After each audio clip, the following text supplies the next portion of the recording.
ఈ సినిమాని చూద్దాం అనుకున్న వాళ్ళు ఎవరైనా కూడా ఖచ్చితంగా ఒక విషయాన్ని గుర్తుపెట్టుకోవాలి. అదేంటంటే, హాయ్ అందరికీ, welcome to perspective matters Michael movie review. Views అయితే బాగానే వస్తాయి కానీ సబ్స్క్రైబర్లు పెరగట్లేదు. కొంచెం ఛానల్ని సబ్స్క్రైబ్ చేసి పెట్టుకోండి. అలాగే వీడియోని చివరి వరకు చూసి నచ్చితే ఖచ్చితంగా లైక్ చేయండి. వరల్డ్ వైడ్ ఈ సినిమాని ఓన్లీ ఇంగ్లీష్ లాంగ్వేజ్లోనే రిలీజ్ చేశారు.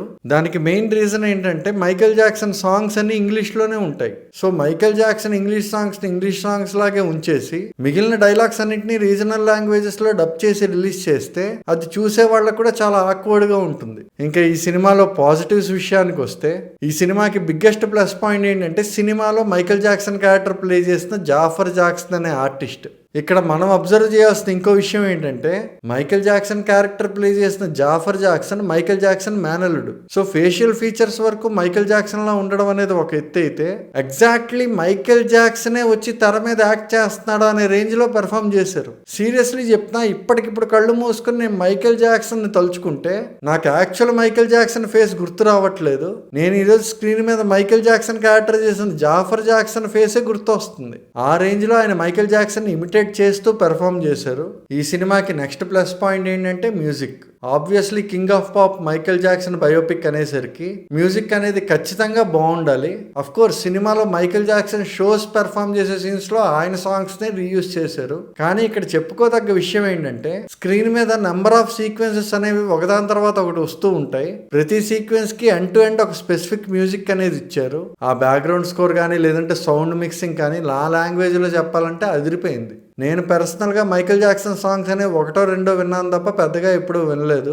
అలాంటిది ఈ సినిమా చూసిన తర్వాత కొన్ని సాంగ్స్ అయితే రిపీట్ మోడ్లో వింటున్నా. ఇంకా ఈ సినిమాకి నెక్స్ట్ పాజిటివ్ పాయింట్ ఏంటంటే, మిగిలిన యాక్టర్స్ చేసిన performance. Especially Michael Jackson father character ఉంటుంది సినిమాలో. సీరియస్లీ చెప్తున్నా, అది సినిమా అయినా కూడా ఆయన స్క్రీన్ మీద చూస్తే మనకి ఇక్కడ కోపం వస్తూ ఉంటుంది. అంత రియలిస్టిక్ గా పెర్ఫార్మ్ చేశారు ఆయన. మైకేల్ జాక్సన్ ఫాదర్ క్యారెక్టర్ తర్వాత చెప్పుకోదగ్గ ఇంకో క్యారెక్టర్ ఏంటంటే, మైకేల్ జాక్సన్ చైల్డ్హుడ్ క్యారెక్టర్ చేసిన ఆర్టిస్ట్. చిన్నపిల్లాడైనా కూడా చాలా బాగా యాక్ట్ చేశాడు. మిగిలిన ఆర్టిస్టులు కూడా డీసెంట్ పెర్ఫార్మెన్స్ ఇచ్చారు. ఇంకొక విషయం ఏంటంటే, మైకేల్ జాక్సన్ తన ఫ్యామిలీతో ఉన్నప్పటికీ కూడా మైకేల్ జాక్సన్ ఒంటరితనాన్ని ఎంతలా అనుభవించాడు, అలాగే సొసైటీ గురించి తను ఎంతలా ఆలోచించేవాడు అనే విషయాలు కూడా చాలా బాగా చూపించారు. ఇంకా ఈ సినిమాలో నెగిటివ్స్ విషయానికి వస్తే, ఈ సినిమాకి బిగ్గెస్ట్ డ్రాబ్యాక్ ఏంటంటే స్క్రీన్ ప్లే. అంటే మైకేల్ జాక్సన్ లైఫ్ లో కొన్ని మెయిన్ ఇన్సిడెంట్స్ ని స్క్రీన్ మీద చూపించాలనుకున్నారు. కాకపోతే ఆ ప్రాసెస్ లో ఆ ఇన్సిడెంట్ అనేది అక్కడ ఎందుకు అలా జరుగుతున్నది అనే క్లారిటీ ఇవ్వడంలో మాత్రం ఫెయిల్ అయ్యారు. ఇంకా నెక్స్ట్ నెగిటివ్ పాయింట్ ఏంటంటే, జనరలీ బయోపిక్ అనేసరికి మెయిన్ క్యారెక్టర్ చుట్టూ లాట్ ఆఫ్ డ్రామా అనేది ఉంటుంది. Michael Jackson stage shows play చేయడం, అలాగే ఆయన లైఫ్ లో మెయిన్ ఇన్సిడెంట్స్ ని చూపించాలి అనే తొందరపాటులో చాలా వరకు మైకేల్ జాక్సన్ చుట్టూ ఉండే వాళ్ళతో ఆయనకి జరిగిన డ్రామాని స్కిప్ చేశారు. మాకు స్క్రీన్ మీద మైకేల్ జాక్సన్ కనబడితే చాలు, ఆయన పాట వినబడితే చాలు, లేదంటే ఆయన ఒక స్టెప్ వేస్తే చాలు అనుకునే వాళ్ళు ఎవరైనా ఉంటే మాత్రం కళ్ళు మూసుకొని ఈ సినిమాకి వెళ్ళిపోండి. ఇంకొక విషయం ఏంటంటే, ఈ సినిమా చూద్దాం అనుకునే వాళ్ళు ఎవరైనా కూడా ఒక విషయం ఖచ్చితంగా గుర్తుపెట్టుకోవాలి. అదేంటంటే, ఈ cinema Michael Jackson complete biopic అయితే కాదు. ఎందుకంటే మైకేల్ జాక్సన్ 1958లో పుట్టి 2009లో చనిపోయారు. కానీ ఈ సినిమాలో మైకేల్ జాక్సన్ లైఫ్ 1988 వరకే చూపించారు.